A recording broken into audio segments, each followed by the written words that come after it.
my 23-year-old brother Zachary would have graduated from college in 2010. However, he was diagnosed with autism at age 3, which changed his life and my family's lives forever. Zach was a lively little kid, but when he turned 2, my mother felt something just wasn't right. He didn't turn around when she called his name, and he seemed, as she put it, just kind of out there. His doctor thought it was a hearing issue and told my parents not to worry. However, my mother's intuition proved to be correct, and after several hearing tests and speech and language evaluations, Zach was diagnosed with autism within a week of his 3rd birthday. My school district did not offer adequate programs for him, so my parents began their inspiring role as Zach's advocate when they started an entire school for him. With the combined work of several families dissatisfied with the educational opportunities offered for autistic children on Long Island, a school was founded for a class of 8 students, with 6 brave families standing behind them. Thus, the Genesis School began its first year, and it gave Zach an incredible educational foundation. However, the school was not enough for Zach as he aged, because it became more and more difficult for him to live at home. Zach was becoming a danger to himself, and it was clear he needed residential schooling. My parents were faced with a seemingly impossible decision: to make their child leave their home and prosper, or to keep him home and prevent his progress. The decision was clear, but my parents felt as though they had failed him. In 1998, when Zach was just 10 years old, my parents enrolled him in the New England Center for Children, or NEC. This was the best school on the East Coast for Zach, but unfortunately, it was 4.5 hours away from home.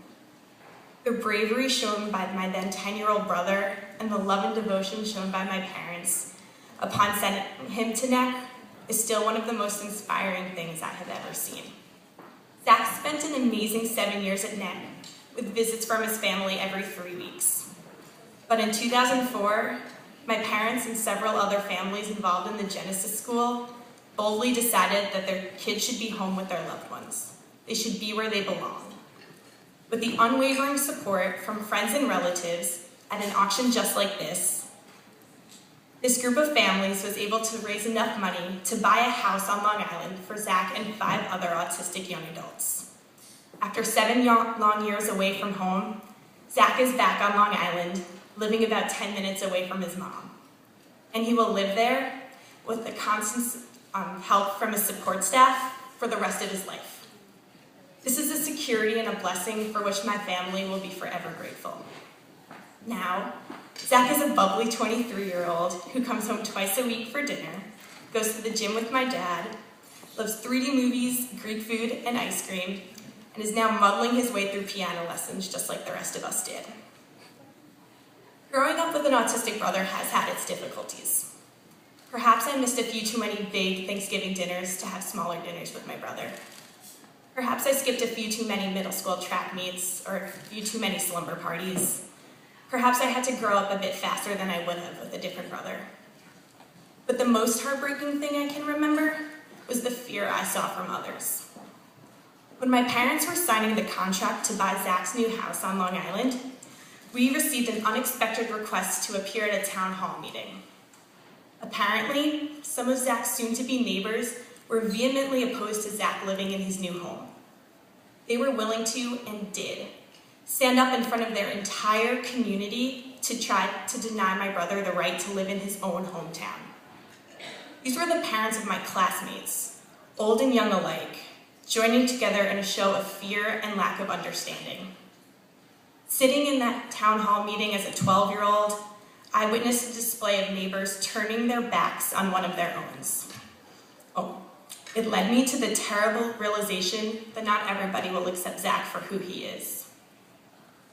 So I've seen the immeasurable struggles and pressures that having an autistic child puts on a family.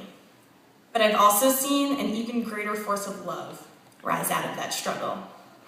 For every person who spoke out against Zach at that town hall meeting, there were 5 more who advocated for him.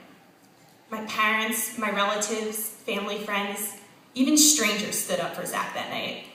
They stood up for what was right. Through growing up with Zach, I've seen my parents put aside their differences and become real-life superheroes. I've seen Zach's teachers rise above and beyond the call of education and take personal responsibility for his progress. I've seen a community band together and fight for one of its own.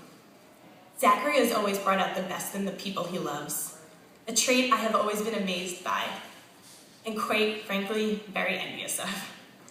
When people find out that I have an autistic brother, sometimes they reply, "Oh, I'm sorry." But to them I respond, "You have nothing to be sorry about," and they really don't. I've learned a lot from growing up with Zach.